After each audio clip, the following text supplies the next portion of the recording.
Esto es La Entrevista con Raúl Valladares. La realidad actual de nuestro país nos muestra que quienes están más expuestos a la violencia y al ambiente de inseguridad que ésta crea son los jóvenes y con más énfasis las mujeres, víctimas del contexto que desborda un imaginario social que abre zanjas profundas en víctimas y familiares. Independientemente de este entorno, los padres de familia son los primeros obligados a conocer las actividades que interesan a los hijos, sus hábitos, costumbres, relaciones de amistad e inclinaciones. Asimismo, conocer con quienes comparten estudios, deportes y estilos musicales, tópicos que generalmente indican la forma en que aprovechan su tiempo, particularmente por aspectos incidentes derivados de la revolución en las comunicaciones por el uso de Internet y acceso a redes sociales. En lo que va de este año en el país, se han presentado 2 casos relacionados a crímenes de jóvenes por el uso de redes sociales, uno en febrero en Roatán y el otro en la capital, con saldo fatal de 3 jovencitas victimadas. Violencia tan absurda como la muerte de Gabriela Cruz, joven madre de familia que tras 3 días de agonía murió en un hospital capitalino, que resultó herida cuando el bus en el que viajaba fue balaceado en un cruce de disparos entre la policía y pandilleros que llevaban un vehículo robado. El 7 de junio anterior, los cuerpos de Marjorie Euseda y Bessie Flores fueron encontrados en la quebrada El Sapo en Comayagüela, luego de reunirse con una persona que las contactó por Facebook. Sus familiares informaron que las jóvenes desaparecieron hace una semana, luego que iban a encontrarse con una persona que conocieron por la red social en un centro comercial de la capital.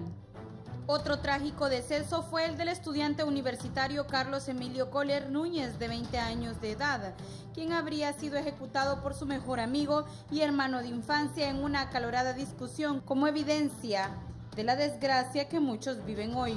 La madre del universitario, Tatiana Núñez, pidió al presunto hechor José Zamora recordar su infancia, favores que recibió, los problemas familiares y cómo éste le apoyó. Entonces, que dé la cara en honor de su memoria, demandó la angustiada madre. Un expediente similar se da en el caso de 3 niñas de edad escolar que llevan ya varios días desaparecidas. Se trata de la joven Jenny Paola Valladares Cardona, de 13 años de edad, Justa Gabriela, de 12, y Lady Castro, de 13. Las denuncias establecen que el 24 de mayo Alberto Paz Valle, de 19 años de edad, residente en el barrio El Pedregal, Las Vegas, Santa Bárbara, desapareció después de salir de su casa y tampoco contesta su celular. Mientras que el 30 de junio anterior desapareció el joven Nahún Castellanos, de 20 años, residente del barrio El Pedregal.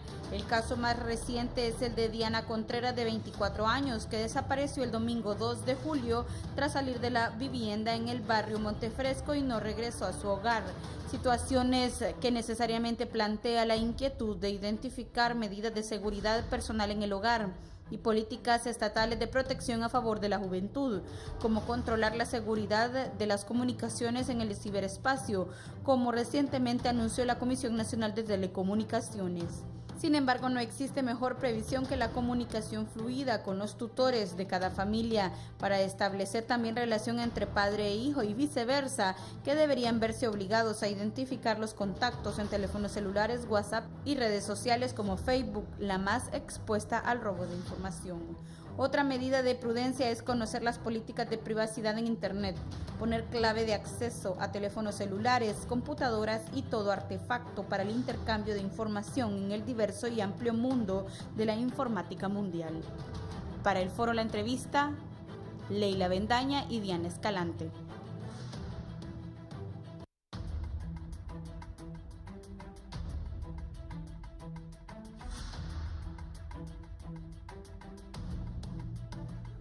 Buenos días, Honduras y el mundo. Gracias por estar en la entrevista de Canal 11. Hoy es viernes ya 20 de octubre. Hoy vamos a abordar un tema de suma importancia para la sociedad hondureña. La nota de introducción de mis compañeras muestra de Leila y Diana lo que está pasando en Honduras. Estamos todos los medios de comunicación, una gran parte de la población, pero no toda, abocados al proceso electoral del 26 de noviembre, si la alianza opositora y el Partido Liberal van a ir a las elecciones, si los partidos pequeños les van a dar o no las credenciales, si los nacionalistas van a hacer gigantescas movilizaciones. Pero una gran parte de los hondureños no están en política porque andan buscando cómo llevar el sustento a su casa, cómo comer, cómo poder mantener a sus hijos. Lo que sí tenemos es un problema con la juventud en el país, que yo le decía antes de entrar a este foro a mis invitados que los políticos no están hablando de los valores morales ni de la difícil situación. Imagínense esa muchacha que iba a trabajar y después estudiar en un bus. Unos mareros empezaron a pelear con la policía, que la policía estaba haciendo bien tratando de capturar a estos delincuentes. Le pegaron un tiro a la muchacha y murió dejando 2 niños. Hay unas muchachas secuestradas en Santa Bárbara. Ayer pasamos 2 personas encostaladas.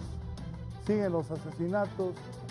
Se agarraron en el pozo y salieron heridos unos reos, y ya las autoridades están buscando cómo hicieron para meter esas armas al pozo. Me imagino que el director del centro penal va a ser destituido, sin ninguna duda. Hoy está don Marco Tulio Villeda, el director de Estrategia y Compromiso Público de World Vision Honduras. Vision Honduras es una institución, para que ustedes sepan, que contribuye al desarrollo sostenible del país a través del desarrollo transformador que incluye el fortalecimiento de las capacidades locales como un enfoque integral, además del trabajo de áreas de educación, salud, desarrollo económico, con énfasis en la niñez y la juventud. Realizan acciones de prevención, emergencia y rehabilitación mediante el desarrollo permanente de un sistema de mitigación, preparación, respuesta y recuperación ante emergencias y desastres. Don Marco Tulio, bienvenido. Gracias, Raúl. Muchas gracias por la oportunidad de compartir en este prestigioso foro. Gracias. Y aquí está conmigo el pastor Guillermo Muñoz. Siempre es un gusto que esté acá. Igual, mucho gusto, buenos días, y esperamos poder darle alguna dirección, guía al pueblo hondureño para que podamos trabajar ayudándole a los jóvenes a tener una vida con propósito y una vida bien dirigida. En un momento va a estar Fernando Arteaga, también desde un punto de la capital. Hoy una de las noticias, hace unos días trascendió que en la colonia El Huarque se habían juntado un grupo de muchachos y luego uno había aparecido asesinado, lo habían ido, bueno, digamos, sí, lo habían ido a tirar a un basurero. Primero hablaron de un suicidio, pero alguien que muere de 3 disparos es difícil que sea sí, un suicidio. Aquí en la tribuna, tenés la portada de la tribuna ahí, creo que la sacaste en la mañana. Voy a poner diario La Tribuna porque ese es otro tema que ha conmocionado la sociedad capitalina. José, entrégate, dice Tatiana Núñez, la mamá de Carlos Collier. Clama, José, entrégate, titula en La Tribuna, la mamá de Carlos Collier. José Carlos Zamora se encuentra prófugo, es el muchacho que está en la esquina. El muchacho que murió es el que está con su mamá, con Tatiana Núñez, ahí en la foto. Y José Carlos Zamora se encuentra prófugo, tiene orden de captura por el homicidio del universitario Carlos Collier, y ahí se ve cuando están bajando 2 de los acusados que les han dado medidas cautelares a 4 amigos por encubrimiento. Mucha gente está hablando de que algunos familiares están haciendo movimientos para que estos muchachos pudieran defenderse en libertad. Ojalá que no. Confiamos que el juez encargado y las autoridades impartan justicia de la manera más imparcial como esperamos los hondureños. Bien, don Marco Tulio, ¿qué podemos deducir de los hechos de violencia que recién afectan a la juventud del país? Bueno, Raúl, nuestra sociedad hondureña está siendo enfrentada a una crisis de principios y valores en términos generales. Sin embargo, los jóvenes son una población aún más vulnerable a este hecho. Recordemos que los jóvenes todavía se encuentran en una etapa en la cual están buscando su identidad, están buscando conformar parte de un grupo, ¿verdad? Y está el tema también vinculado al fácil acceso al consumo de alcohol, consumo de drogas, ¿verdad? Entonces hay un cúmulo de situaciones que ponen a los jóvenes en mayor vulnerabilidad hacia la violencia. Está todo el tema de la resolución violenta de conflictos, es decir, la no capacidad de establecer un diálogo para ponerse de acuerdo, sino que recurrir a la violencia. Entonces, los jóvenes son en particular muy vulnerables, además de que hay factores, ya lo mencionaba usted anteriormente, el uso de las redes sociales también, que son un contribuyente, que son un medio que es muy útil si es utilizado adecuadamente, sí. Sí, don Marco Tulio y pastor Guillermo Muñoz, las redes sociales son buenas, pero no sé qué tan malas son también.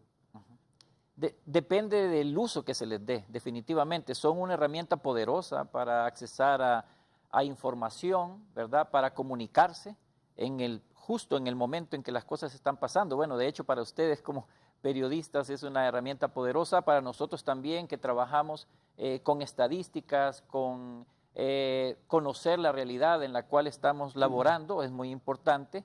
Sin embargo, dependerá del uso porque también es un campo bastante abierto y se puede accesar a lugares y a informaciones, ¿verdad? De todo tipo. Y también está esa gran facilidad de comunicarse, lo cual puede, como decía anteriormente, utilizarse para bien o para mal. Sí, lo mismo para usted, pastor Guillermo Muñoz. ¿Qué podemos deducir de estos hechos de violencia en el país que involucran a jóvenes? Se me acaba de venir al pensamiento la Miss Honduras y su hermana que la asesinó Plutarco, también 2 muchachas jóvenes y tantas cosas que ocurren en los jóvenes. Los muchachos ahora de 12 años, bueno, de 7 años. Mamá, papá, ¿qué quiere de regalo, hijo? Sí. Un celular. Y la verdad que por eso digo yo, no sé qué tan bueno y qué tan malo es esto de los celulares, de las redes sociales, porque hay que tener control. Sí. Bueno, lo que estamos viendo es en realidad lo que se percibe, es como la punta del iceberg, ¿verdad?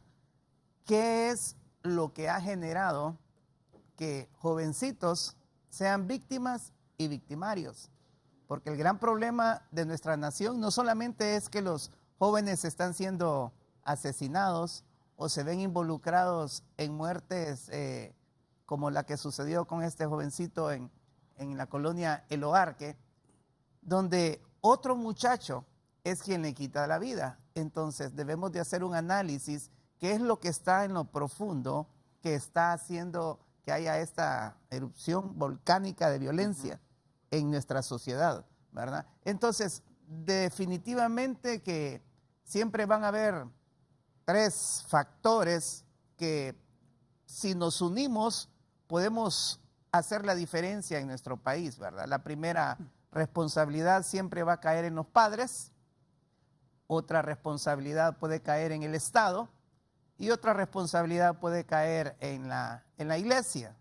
Ahora, hay tantas cosas. Nuestro mundo es un mundo tan loco que aquí a lo bueno le decimos malo y a lo malo le decimos bueno.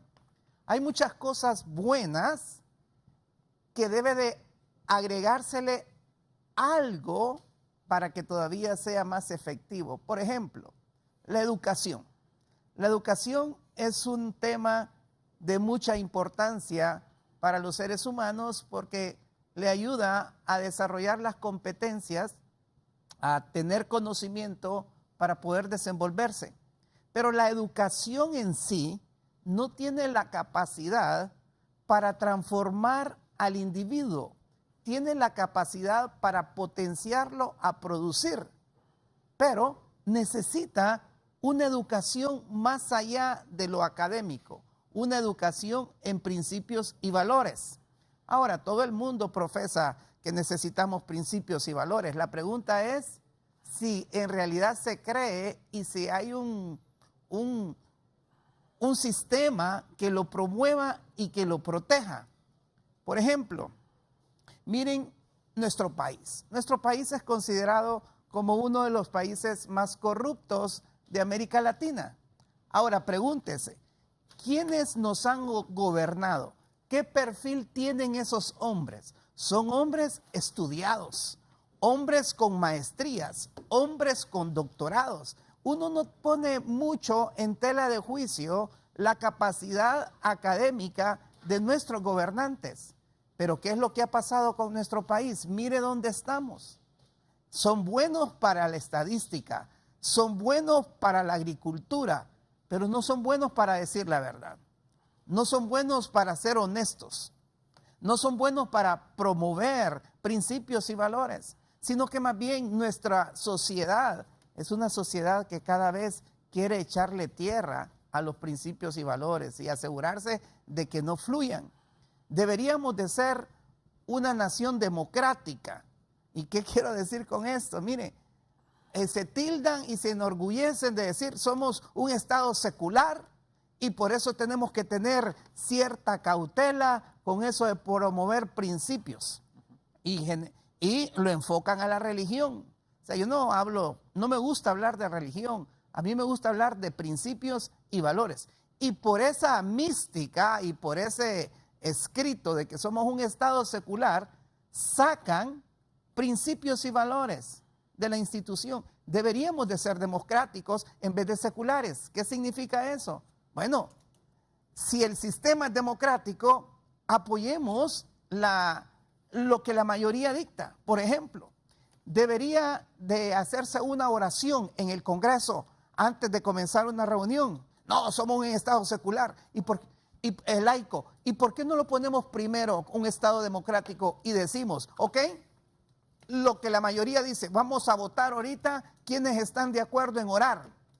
Y si gana la mayoría, pues denle permiso de orar. Esto que yo tengo aquí escondido en este folder es lo que tiene escondido Honduras.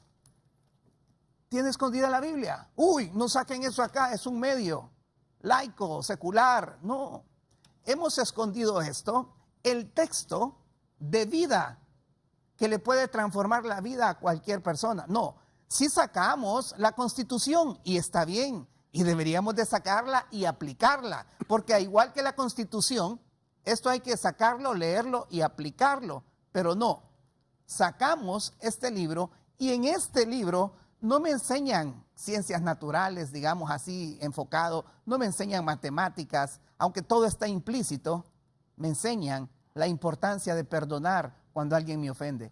Estos muchachos se pelean, estos muchachos nadie les enseñó a ser tolerantes, estos muchachos no les enseñaron a tener dominio propio, nadie les está enseñando eso, solo les están enseñando física, química, y ese es nuestro gran problema, sacar principios y valores y acomodarnos a un sistema laico que nos está hundiendo. Bien, también antes de pasar con mi compañero Fernando Arteaga, que está con Tatiana Núñez, la madre de Carlos Collier. Saludo, ya está con nosotros Jessica Sánchez, que es representante de la sociedad civil para hablar de estos temas de la juventud y los problemas que está viviendo la sociedad hondureña. Buenos días, Jessica. ¿Cómo está? Buenos días, Jessica. Buenos días, Raúl.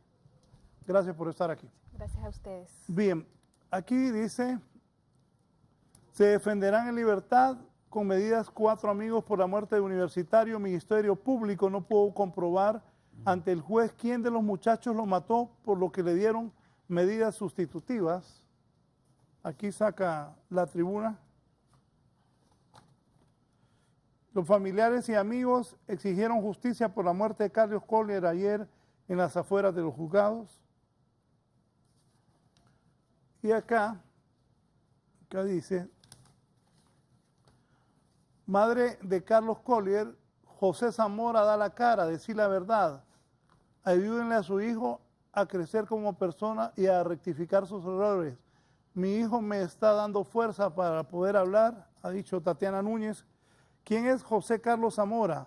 Mejía, 19 años, hijo del exfiscal de la corrupción Rodolfo Zamora, originario de Danlí, El Paraíso, era amigo desde niños con el fallecido Carlos Emilio Collier Núñez, 20 años, actualmente se encuentra prófugo de la justicia. Voy a ir en este momento con Fernando Arteaga, que está con con Tatiana Núñez, madre de Carlos Zamora. Fernando, adelante. Buenos días a Tatiana. Buenos días. Buenos días, licenciado Raúl Valladares, y también a los panelistas del foro La Entrevista. Nos encontramos en la vivienda de Tatiana Núñez, madre de Carlos Emilio Collier Núñez, de 20 años de edad, que perdió la vida la semana pasada en la colonia El Luarque. Luego de esto que se ha decidido por los juzgados capitalinos, ¿qué opinión le merece que se haya dejado prácticamente en libertad a estos 4 amigos de su hijo? Pues me parece una opinión totalmente injusta. Realmente yo todavía lo estoy procesando porque no se necesita ser abogado para darse cuenta que eso fue un homicidio. Lo dijeron la policía, me lo dijeron a mí, la fiscalía lo sabe y no detuvieron a nadie por homicidio. Yo entiendo que la ley dice que si ninguno se confiesa como homicida, y los 4 pues que ninguno es el homicida. Supuestamente los 4 tienen que quedar porque existió un homicidio. Entonces la jueza simple y sencillamente los dejó libres por encubrimiento, con medidas sustitutivas por encubrimiento. O sea, no hubo un homicida, nadie lo mató. Entonces me duele como madre. Yo a mi hijo ya lo perdí. Ellos van a andar libres. Yo como persona no me siento segura, ni siento que mi familia esté segura, menos la familia de mi hijo. Sinceramente se los digo a los padres, se los digo a ellos mismos, no me siento segura.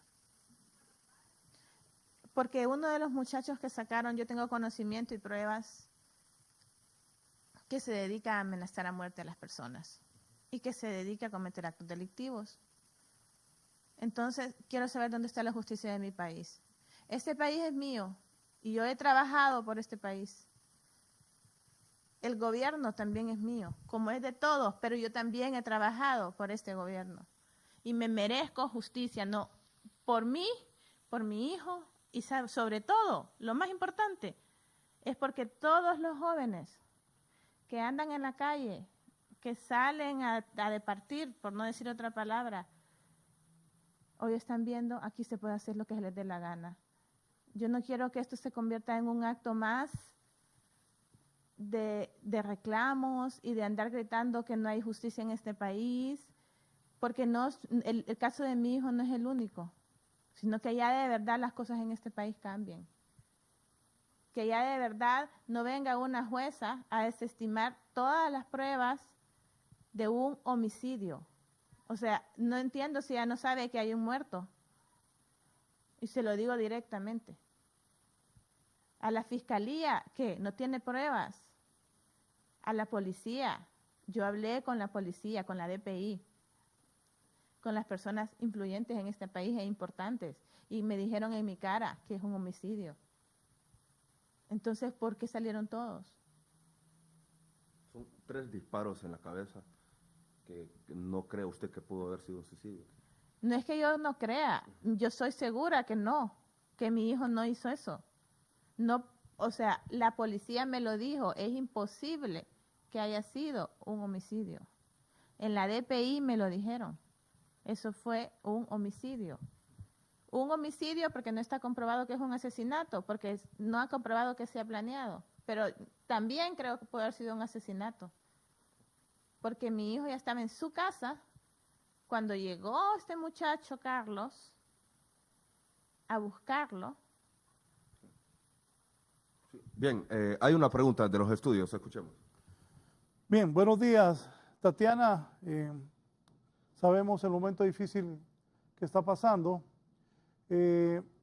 Tatiana, José Zamora, si nos relata un poco de la amistad de todos estos muchachos, y usted hizo un llamado a José Zamora que dé la cara.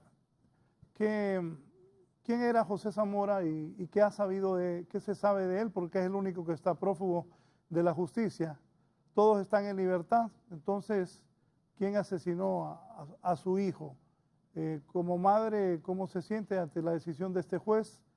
y cuéntenos detalles de la relación que existía entre todo el grupo de muchachos que están, bueno, ahora se van a defender en libertad, y José Zamora, que sigue prófugo.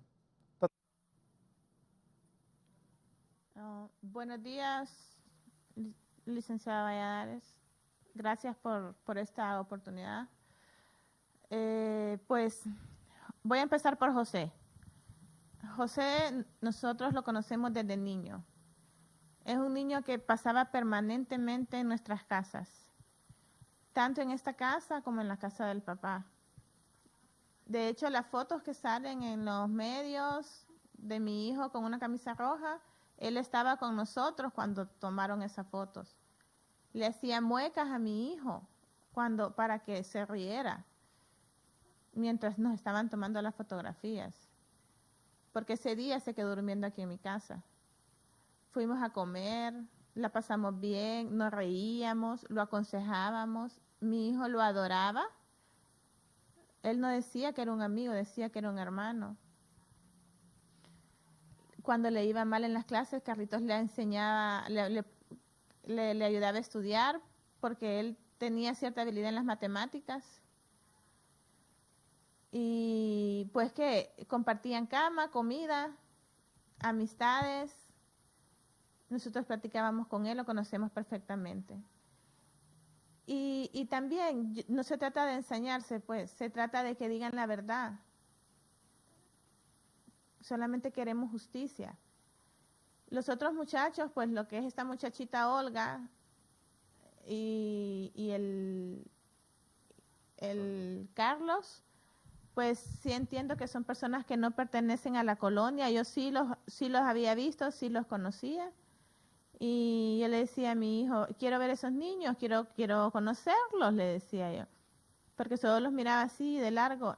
Y me decía, no, nunca te los voy a presentar porque ya te conozco como sos. Porque siempre yo trataba de ver sus amistades. Y de verdad que yo no miraba nada bueno en ellos. Yo se lo dije a él, confía en el instinto de una madre. La realidad actual de nuestro país nos muestra que quienes... Entonces, ¿qué pasa con Elías? Elías también, él sí es un compañero de la colonia. Se conocen desde siempre también y se llevan hace poco. Ya con él ya hubo un altercado con el papá de mi hijo, precisamente por hacer cosas que no debían, hace como 5 años, creo, o 3 años por ahí. Yo conozco a la familia de Elías, algunos. No, o sea, no te puedo decir que la familia de Elías se va a enseñar conmigo o yo con ellos. Yo conozco al hermano. Cada quien está en su posición, pero en este caso hay que decir la verdad. Y en relación a la fiscal, a la jueza, fue impresionante cómo ella actuó. Yo quisiera realmente un pronunciamiento, porque no está siquiera juzgando a nadie por homicidio. Y no me digan que no hay pruebas porque sí hay, porque me lo dijeron a mí personalmente.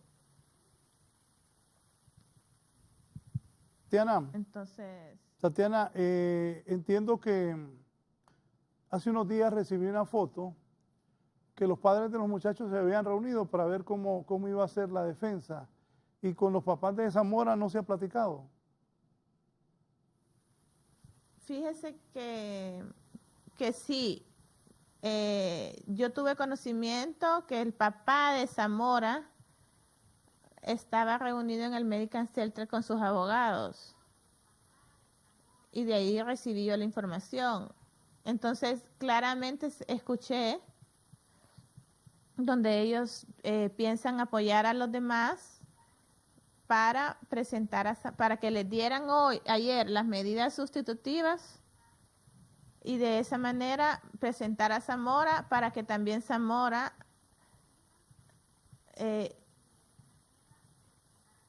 le dieran las medidas sustitutivas y le quitaran la orden de captura.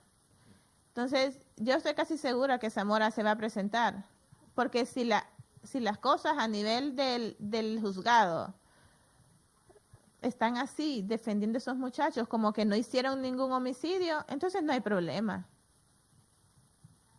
No hay ningún problema. Ellos están muy felices en sus casas. Y si no tuvieron remordimiento para tirar el cuerpo de su amigo, para después ir a seguirla, porque ni siquiera se fueron a sus casas, se fueron a seguirla, mucho menos van a tener remordimiento ahora. Ayer me lo imaginaba yo en una parranda celebrando que salieron.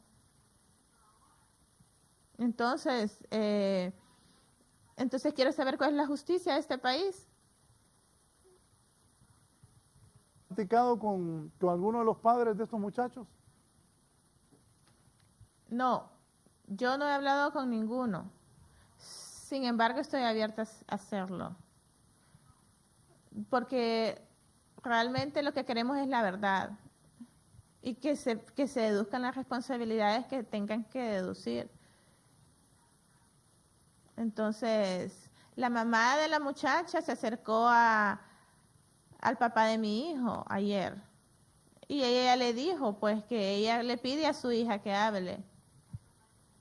Entonces, es una pequeña esperanza. Tal vez así la fiscalía y la jueza o los jueces se dan cuenta de que este es un delito que ellos merecen estar en la cárcel. Bien, gracias Tatiana. Fernando, te dejo para un par de preguntas más y luego volver al estudio. Quiero agradecer a Tatiana Núñez, una amiga personal también, y de varios amigos míos, al igual que Alejandra, que ha concedido esta entrevista exclusiva a Canal 11. Fernando. Bien, gracias, licenciado Raúl Valladares. También, si nos puede contar, ya sabemos todos sobre este caso del juicio, pero también más sobre su hijo. ¿Cómo era su relación? ¿Cómo era él como persona? ¿Y cómo lo va a recordar por siempre? A mi hijo nunca lo voy a olvidar. Jamás. Mi hijo era un ser humano excepcional. Voy a recordar siempre y voy a tratar de honrar su memoria diciéndome, no te enojes por tonterías, calma tu carácter, no seas así con la gente. Siempre él me aconsejaba a mí y sobre todo como amigo, porque al final, que fueron sus amigos los que le hicieron esto, le daba de comer a Susano, a Carlos Alvarenga, le daba de comer al principio. Él llegaba a la casa y se llevaba el plato de comida para él. Él se quitaba la comida de la boca. Y todos sus amigos pueden decir cómo era como amigo. Hasta si él miraba una injusticia, él ahí se metía, porque tenía un corazón enorme. ¿Qué puede recomendarle a ustedes, a los padres de familia, a los jóvenes también que están en este proceso de crecimiento y que deben de tener una mayor confianza con sus familiares?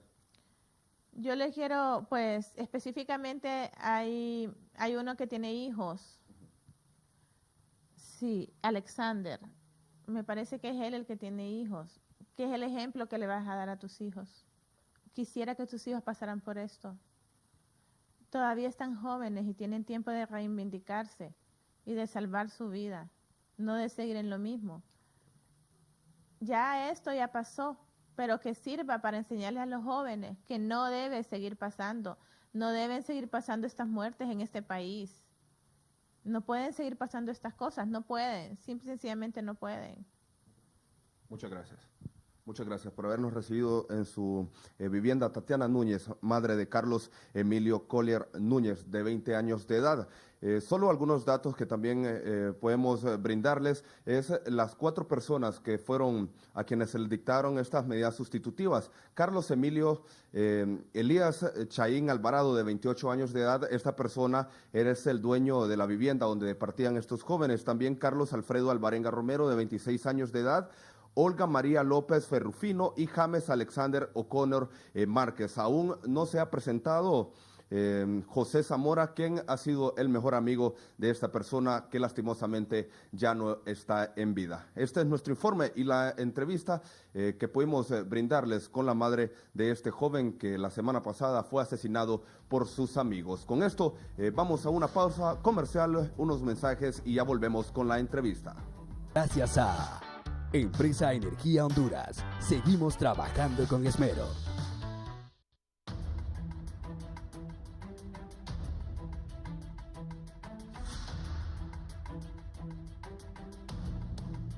Bien, continuamos en la entrevista. Está don Marco Tulio Villela con nosotros, director de Estrategia y Compromiso Público de World Vision Honduras, el pastor Guillermo Muñoz y Tatiana Núñez. Hace un momento la madre de Carlos Collier habló y se incorporó recientemente Jessica Sánchez, representante de la sociedad civil. Jessica, como le decía a mis dos invitados antes que usted llegara, ¿qué podemos deducir de estos hechos de violencia que tanto están afectando a la juventud en el país? Gracias, Raúl, a todos y todas las que nos ven. Bueno, yo creo que yo voy a hablar de algo que no es considerado como un valor, pero creo que debería ser incorporado, y es la prevención de la violencia, la normalización de la violencia. Por ejemplo, usted tiene que, datos del observatorio, dice que de enero a marzo de este año hay un promedio de 372 homicidios, o sea, 12 víctimas diarias. Y el 72.4% de las víctimas eran jóvenes, porque eran personas entre 15 a 30 años. Y además, el otro dato es que por cada mujer asesinada hay 10 hombres asesinados, muchos de ellos jóvenes. Entonces, ¿cómo nos criamos bajo la perspectiva también que hace poco mencionaba el pastor de Estado laico? Y cómo vamos trabajando ese tema de la violencia, porque culturalmente es aceptado que los varones tengan armas, que los varones, es como una exaltación de la masculinidad, ¿verdad? Que estén en fiestas, que estén en una cultura también de riña, de pelea. No es una cultura de convivencia. Por ejemplo, igual, con datos del observatorio, usted tiene que la mayoría de causas de homicidios son, primero, ajuste de cuentas, sicariato, y el segundo es riñas interpersonales, y la mayoría son riñas personales entre hombres. Otro tema que tiene que ver es el uso de las armas de fuego. No hay una prevención del uso de arma de fuego, todavía hay un montón, o sea, cada ciudadano puede tener un montón de armas, y esto no es solo aquí. En Estados Unidos se dio hace poco la mayor masacre de la historia por un hombre que tenía un arsenal, es permitido. Entonces, ¿hasta qué punto este Estado es tolerante, tanto con las armas como con la impunidad? Por ejemplo, hace poco escuchábamos a la mamá de Carlos, y lo que ella dice tiene sentido. O sea, ella necesita justicia. Ella dice, bueno, todos salieron libres, pero, y ella dice, yo trabajé por este Estado, yo quiero justicia, pero sabemos que aquí es el reino de la impunidad. O sea, realmente no se le hace justicia a las víctimas, y más que eso, las víctimas pasan un proceso de ruta crítica. O sea, no le cree el fiscal, no le cree el juez. Desde el vigilante que está en la entrada empiezan a decirle, pero como usted está seguro, ¿por qué no se concilia? ¿Por qué no se abandona? Entonces hay que volver a posicionar el tema de los derechos y de los derechos humanos como un tema de justicia, y el tema de la prevención de la violencia. Si no, vamos a seguir en un reino de la impunidad realmente. Y tal vez solo para agregar en términos de estadísticas, no obstante que la tasa de homicidio en términos generales en nuestro país se está reduciendo en población en general, pero la tasa de homicidios en jóvenes y niños es más alta en Honduras que en el resto de los países de Latinoamérica. Hay un elemento central que tiene que ver con cómo los jóvenes y los niños son más vulnerables a estas manifestaciones de violencia, ¿verdad? Y como dice la licenciada, es decir, hay todo un contexto que lo permite, ¿verdad? Hasta el tipo de violencia cultural en la cual pelearse no es mal visto, ¿verdad? Sino al contrario, es un signo de valentía, sí, lo golpeó, ¿verdad? Sí. De posicionamiento, ¿verdad? De alta autoestima incluso. Claro. Y pues obviamente hay otros fenómenos que rodean esta situación. Quisiera agregar un poco a lo que decía el pastor también inicialmente, la diferencia entre educación y formación, ¿verdad? Sí. Es decir, educación es todo este elemento de tipo de formación intelectual, ¿verdad? De conocimiento. Sin embargo, la formación es cómo el ser, ¿verdad? Puede realmente interactuar de una manera sana en los diferentes espacios en los cuales interactúa. Y en este caso, la importancia del rol de la familia, ¿sí? Nuestra familia en Honduras realmente está en crisis, ¿verdad? Por diferentes razones, por todas tasas de migración, ¿verdad? En los cuales las familias quedan fragmentadas, la pobreza, etcétera, ¿verdad? Pero eso no debería de ser, ¿verdad? Una excusa para que estas situaciones se sigan presentando. Es decir, la familia, aunque esté conformada de manera diferente, sigue siendo la familia y por lo tanto deberíamos de volver a trabajar en ella, ¿verdad? Porque es el núcleo de la sociedad. Y es donde todos nos formamos. Al final, lo que somos como adultos empieza en la familia. Hay un concepto que se llama experiencias adversas de la niñez y habla de cómo cualquier experiencia negativa en nuestra niñez nos marca como adultos. Cuando un padre nos diga, no servís para nada, sos un inútil, ¿verdad? Eso hablando solo de la parte verbal y emocional, no digamos el castigo físico y el abuso. Y hay que volver mucho a esas raíces, donde, ¿verdad? Donde tanto en la familia como en la escuela, como decía el pastor, importante el rol también de la iglesia en términos de la formación de valores y el fortalecimiento de los mismos. Igual yo quiero retomar, y bajo la perspectiva de un Estado laico, o sea, debería ser la prevención de violencia y el incorporado a los valores que se enseñan, bueno, independientemente de la religión que usted profese, así sea budista, sea cristiano, o sea, debería ser. Y solo comentarle que hace poco se sacó ya los datos del 2016 y es el primer año, el 2016, que no registra un descenso en 3 años.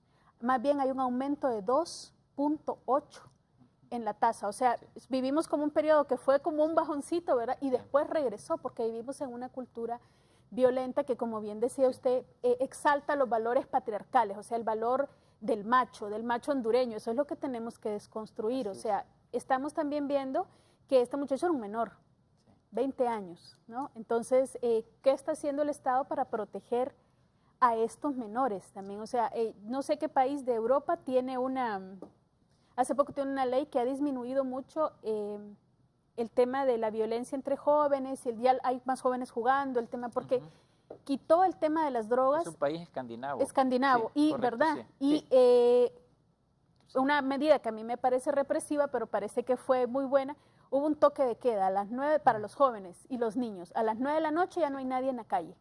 Entonces son los papás los que tienen que pasar tiempo, incluso hay un tiempo designado, porque se desarmó como todo el sistema estatal y se metió ahí responsabilidades de la escuela, responsabilidades del Estado, responsabilidades de los padres y madres. Entonces dice que se puede ver jóvenes, bueno, usted tal vez tiene en las calles jugando, haciendo actividades constructivas, actividades que los integren a la sociedad. Y tal vez perdón, adelante, bueno, pastor. Parte de las políticas de Estado debería de ser darle al padre esa autoridad que tiene sobre corregir a sus hijos. Vivimos en un estado donde cada vez más el padre pierde autoridad sobre sus hijos. Ya el padre ya no puede corregir a su hijo porque entonces puede ser denunciado. Y ese es uno de los grandes errores de políticas de Estado, quitarle al padre su autoridad. Miren, los muchachos al final van a ser siempre disciplinados, ya sea por un criminal, ya sea por cualquier persona violenta, o pudo haber sido disciplinado con el padre. Unos buenos varazos, aunque duelan, esa es una medicina para la corrección del muchacho, porque nacemos con necedad en nuestro corazón y solo la vara de la corrección da resultados. Bueno, ya recuerdo a mi abuelita. Bueno, pero el castigo físico no sería, por ejemplo, yo creo que hay otras medidas que no tienen que ver el castigo Totalmente físico. De acuerdo, pero sí estoy de acuerdo con regresar la autoridad. Por ejemplo, los maestros y maestras ahora no pueden, pero el castigo diferentes físico formas de establecer disciplina. Ok, mírenme, esto es bien importante. Cada quien tiene su punto de vista, su filosofía. Mi filosofía está acá. A mí no me gusta hablar de lo que yo pienso. Yo soy una persona que si digo que creo en esto, lo creo. Y aquí dice, la necedad está ligada al corazón del muchacho y la vara de la corrección lo alejará. ¿Cuál es el problema? Y entiendo a veces ese sentir de las personas que protegen a los niños. Yo protejo a los niños. Cuando hablamos de disciplina, no es que agarramos un leño y vamos a matar a ese cipote, no. Pero unos barazos, hablamos de vara. Yo tengo una vara y yo no sé si me van a meter preso hoy. Bueno, mis hijos ya están grandes, una varita. Pero eso no es reproducción de violencia. No, eso es amor, eso es corrección, porque vengo yo, agarro la varita, hijo, lo que acabas de hacer a tu hermano no es correcto, ¿verdad? Voy a tener que corregirte. Y vengo y le aplico una dosis de dolor en los glúteos. parte del cuerpo humano diseñado para recibir dolor bajo control. Se le da una disciplina y el niño aprende, hijo, lo amo, y porque lo amo lo corrijo. Entonces ese niño experimenta un dolor y dice en su mente, hacer el mal, dolor, hacer el bien, alegría. No lo estoy matando, o sea, no lo estoy creando una crisis en su corazón, simplemente le enseño al niño. Y estoy de acuerdo con usted y don Marco Tulio igual, no estoy hablando de violencia doméstica, para nada. Se hace con tranquilidad. Yo corregí a mis hijos, yo no sé si va a venir la fiscalía ahorita, pero mis hijos no me van a acusar. Yo lo corregí basado en esto. Aquí hay toda una enseñanza, lo que produce en un niño seguro la disciplina. ¿Qué pasa con nuestros niños? Nuestros niños solo se les dice, no debe de hacer eso. El niño de 0 a 12 años no tiene la capacidad para razonar, sino para aprender. Esto es bueno y esto es malo. A los 12 años, al niño hay que decirle, ¿por qué voy a hacer esto? No estoy hablando de violencia doméstica. Mi abuelita agarraba la faja y por amor me daba unos fajazos para que yo entendiera. Bueno, fajazos. Yo nunca interpreté que mi abuelita no me quiere y no me ama. Yo nunca lo interpreté así. Solo que quería corregirme. Con ese muchacho, con esos hipotes no son buenos. Te veo con ellos, te fajeo. Y me fajeaba y aprendimos. Ahora yo tengo 6 hijos, soy consejero familiar y no le estoy diciendo, por favor, de que hay que hacer abuso físico. No, es una corrección de control. Mire, ¿quién quiere que lo trolee? ¿El papá o la policía? La policía que no tiene un corazón hacia ese muchacho. Y cuando digo la policía no se va a poner a pensar, por decir este niño, no. La policía trolea. Cuando agarra al que está haciendo el mal, lo trolea. Y porque como no aprendió chiquito, le dan duro. Pero el papá y la mamá va a venir con amor a disciplinar a nuestros hijos. Ese es el gran problema grave de nuestra sociedad. Nuestros hijos están creciendo sin concepto de lo que es lo bueno y lo malo, sin pagar el precio cuando hacen lo malo. Entonces hay que corregirlos de todas las formas. La última opción es ese toquecito, pero funciona. No lo digo yo, no porque en mi familia ha funcionado, sino porque es un principio. Ahora, ahí la libertad. Por favor, usted es libre de decidir cómo va a crear a sus hijos, pero usted no es libre de decidir de cómo yo los voy a crear. A mí no me ponga leyes que me van a decir cómo criar a mis hijos, porque todos somos libres. Así que cada quien ponga sus opciones y que todos tomemos una decisión, ¿verdad? Yo le digo a la población, corrija a su hijo para que otro no se lo vaya a corregir y para que no termine en el pozo, si es que no lo matan. Jessica. No, a mí me parece peligroso eso de, o sea, y veo a los camarógrafos que le hacen así, ¿verdad? Y me parece peligroso el tema del ¿Cómo castigo. le hacen los camarógrafos? Así como, bien, ¿verdad? A mí me parece peligroso el tema del castigo físico, porque, bueno, yo recibí mucho castigo físico de mi familia y a mí no me educó.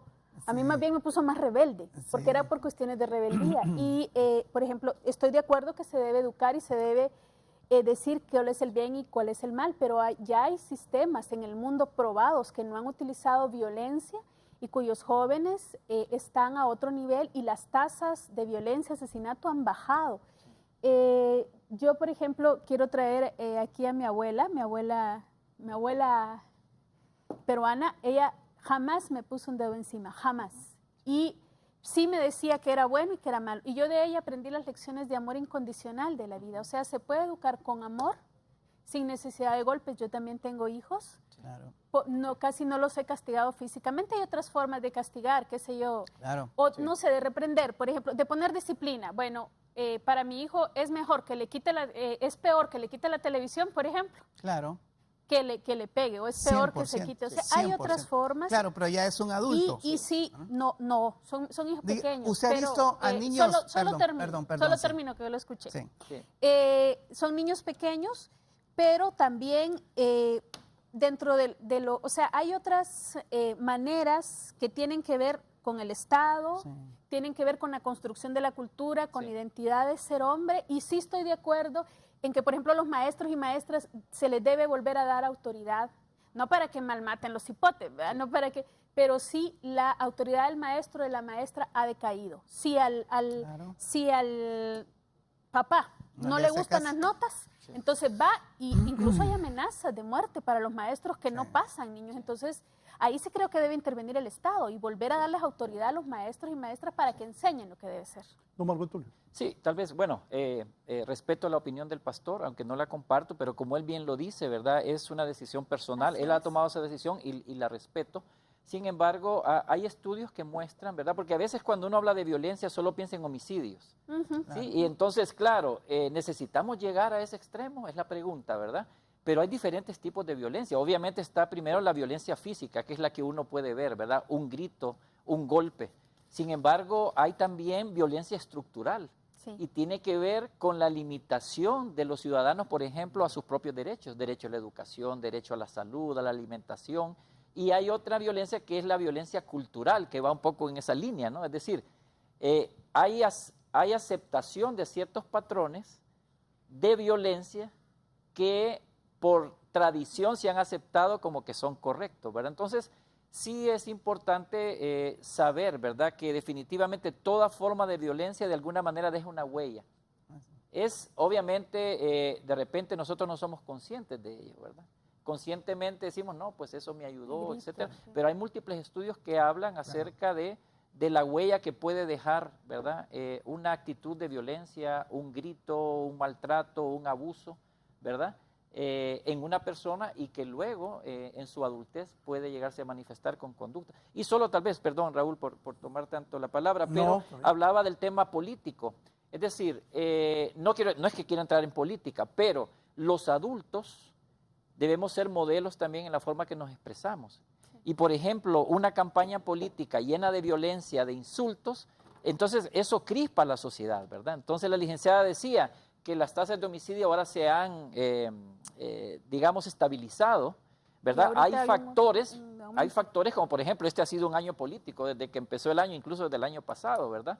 Entonces de repente hay factores como de una crisis crónica agudizada, ¿verdad? Es decir, que ya tenemos esa crisis en la cual hay violencia en la sociedad, pero que este hecho, el tema político, ¿verdad?, el cual nos pone entonces o sos de mi lado o no lo sos, y comienza entonces a crispar los ánimos y probablemente ese sería así un mensaje para nuestros candidatos, ¿verdad? De tener cuidado de cómo se expresan porque son figuras públicas y todos lo ven, ¿verdad? Entonces ese es un modelo que algunos pensarían en copiar, ¿verdad? Entonces tal vez eso, y a todos en general, ¿verdad? Que al final se enseña más modelando que hablando, ¿verdad? Entonces quizás solo ese mensaje. Gracias, Raúl. Me acuerdo, ayer pasé una nota, han desaparecido 3 niñas en un municipio de Santa Bárbara. También hace poco mencioné cuando mataron a la Miss Honduras y a su hermana, y especialmente a la gente del interior del país. Cuiden a sus hijas, a sus muchachas. Hay muchachas que son bien desarrolladas desde los 13 años y cuando las meten a esos concursos de Missis, los padres deben de tener mucho cuidado y valorar los riesgos que esto tiene. Porque, bueno, asesinan muchas muchachas en Honduras, muchas muchachas jóvenes. Licenciada, sobre eso. Yo creo que volvemos, o sea, la mayoría, por ejemplo, de asesinatos de mujeres o femicidios son realizados por hombres. Es muy raro que una mujer, vuelvo a ese papel cultural del macho hondureño, ¿verdad? Que no tiene otra salida más que el ejercicio de la violencia. Pero también hay que dejar de acostumbrarnos a la cultura de la muerte, a la cultura de la violencia. O sea, que maten una niña, 2 niños, o sea, ya no nos asombra. Y eso es peligroso, o sea, que no tenemos, eso no es normal. Sí. Aquí en Honduras nos hemos acostumbrado a ver las noticias y lamentablemente hay medios de comunicación que promueven este amarillismo, entonces la gente está pendiente, pero recientemente yo he notado que hay un grado como de saturación de la gente, dice, no, yo ya no veo noticias porque ahí solo muertos salen. O sea, ¿por qué no salen buenas noticias? ¿Por qué no llaman a la convivencia, a la paz, sino que el tema de que la nota roja vende. Entonces también nosotros y nosotras como espectadores debemos hacer el cambio. No debemos acostumbrarnos a eso. O sea, ¿cuántos canales educativos hay aquí en Honduras?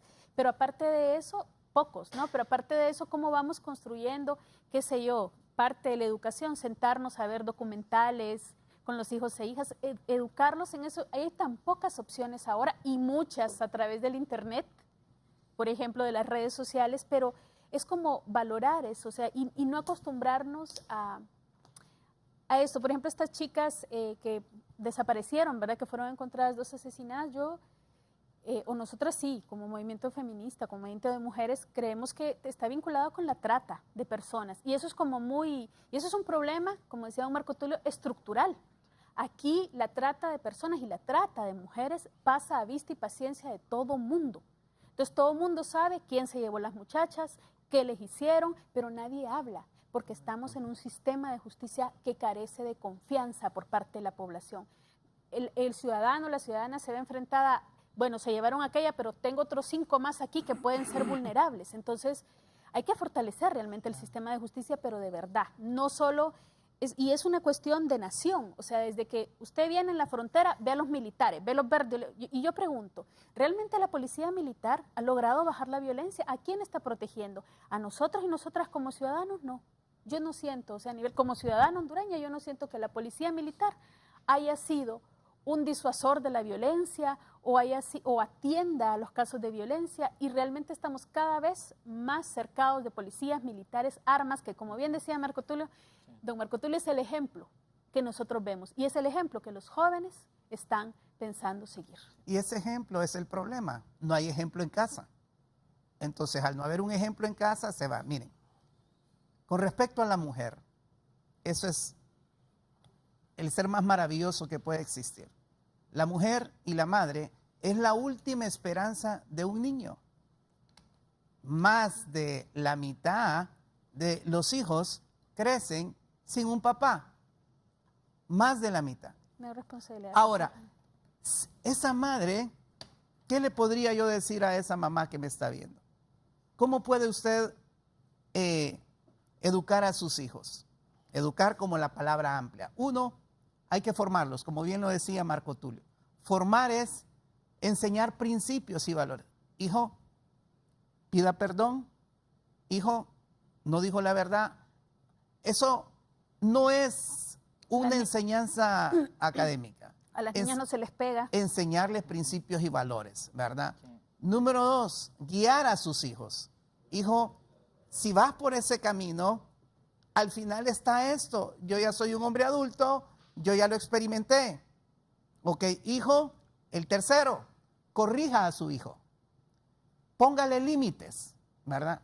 Si para usted no hay que disciplinar con vara, tranquilo, pero póngale límite a su hijo y que su hijo experimente privación, dolor, lo que sea, para que entienda que cuando va por el mal camino se sufren las consecuencias.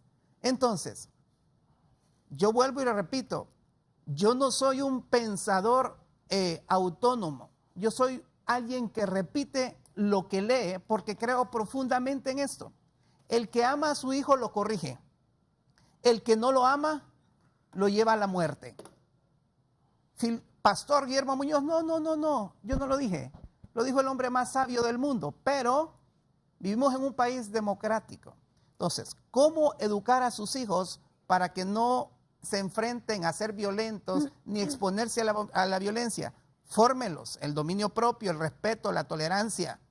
Guíelos. Hijo, ese camino te lleva a la perdición, no es correcto. Ahora, hijo, como estás bajo mi autoridad, estos son los límites que tú tienes conmigo. Entonces, hay que tener formación, guía y corrección. Si usted quita la corrección en la vida de sus hijos, la vida lo va a disciplinar, y no de una manera amorosa, sino de una manera cruel. Sus mejores amigos lo van a disciplinar, lo van a castigar. Así que mejor asegúrese usted de que su hijo entiende que hacer lo malo produce dolor y hacer lo bueno produce alegría. Esa es la enseñanza más importante que un niño debe de aprender en casa. Lo bueno me trae alegría, lo malo me trae dolor. Pero si usted quiere castigarlo en la cárcel, es su decisión. Licenciado Marco Tulio. Sí, tal vez retomando el tema del rol de los medios de comunicación, ¿verdad? Los medios de comunicación tienen una gran oportunidad de luchar contra la violencia en nuestro país. Solo por mencionar, nosotros en World Vision tenemos una campaña que se llama Necesitamos a todo el mundo para eliminar la violencia contra la niñez. Y los medios de comunicación para nosotros son una población importantísima, ¿verdad? Porque todo el mundo los lee, todo el mundo los escucha, todo el mundo los ve, ¿verdad? Y claro, yo entiendo que se mueven por rating, pero nosotros, que somos los que consumimos ese producto, deberíamos también decir, bueno, miren, eso no me gusta, por lo tanto no lo compro, no lo veo, no lo escucho, ¿verdad? Entonces, ese mensaje positivo, ¿verdad? Que son, por ejemplo, el tema de las telenovelas de narcotraficantes, imagínense el mensaje, ¿verdad? Es decir, hay que ser así para tener dinero, hay que ser así para tener éxito, Es el modelo. ¿verdad? Hay que matar para llegar a los fines que yo estoy buscando. Entonces, solo el mensaje muy breve, Raúl, en términos del rol de los medios de comunicación. Solo sí. quiero destacar algo que Sí. usted está diciendo. Sí, Y eso que él acaba de decir de las novelas de narcotraficantes y todo, aquí en Honduras, de acuerdo a lo que hemos visto en los últimos meses y en los últimos 2 años, mucha gente ha creído eso y se ha dedicado al tráfico de drogas. Sí. Es correcto. Y me preocupaba que ayer alguien me comentaba que en una de las universidades privadas más prestigiosas de Honduras están vendiendo droga.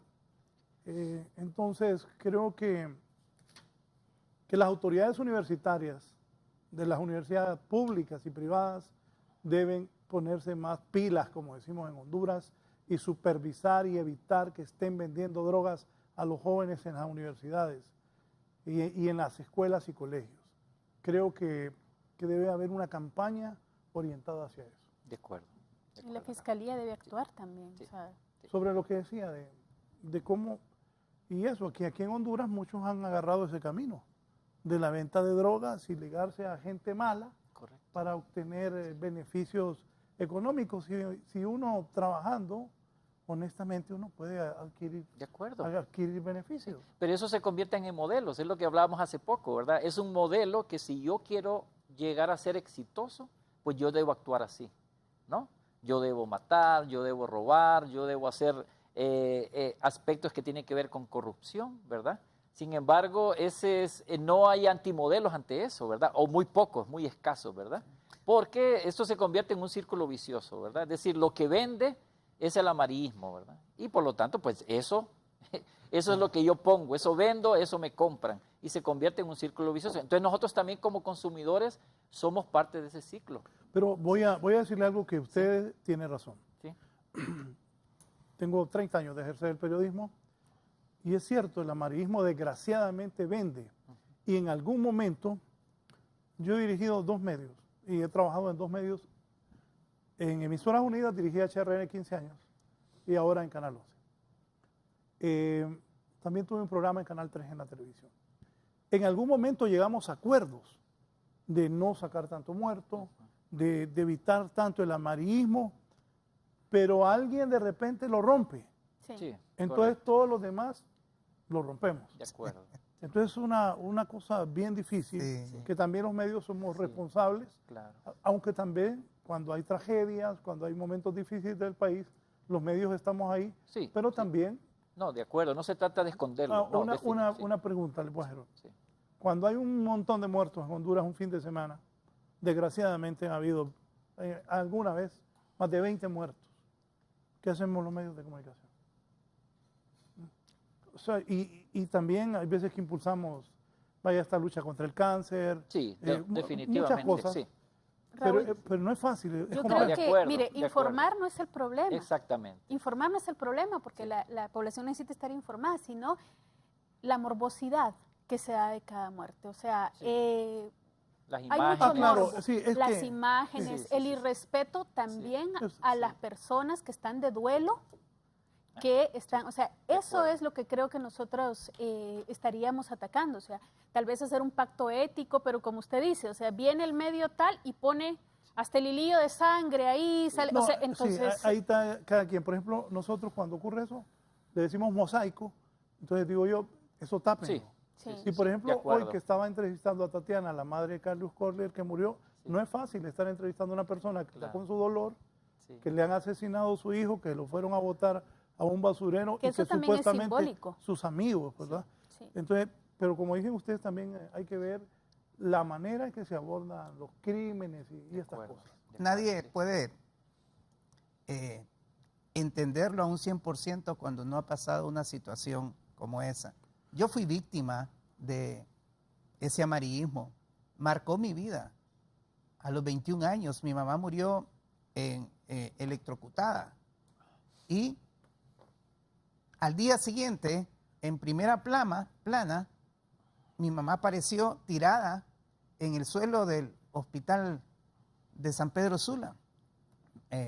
Martínez, creo que es Leonardo Martínez. Leonardo Martínez. Ahí. Entonces, las personas que producen no están pensando en el dolor humano. En el dolor Ahí es de donde el los demás. gobierno debe intervenir, no en ponerle bozal a los periodistas para que digan lo que no está siendo justo, sino para tener principios de ética, ¿verdad? Principios Por éticos. respeto al ser humano. Entonces, sí, como al principio hablábamos de los medios, de las redes sociales son un ente neutral, es como el fuego, pues si usted utiliza el fuego para hacer unas tortillitas en leña, para asar, el fuego es maravilloso, pero si utiliza ese fuego para que le incendie en su casa,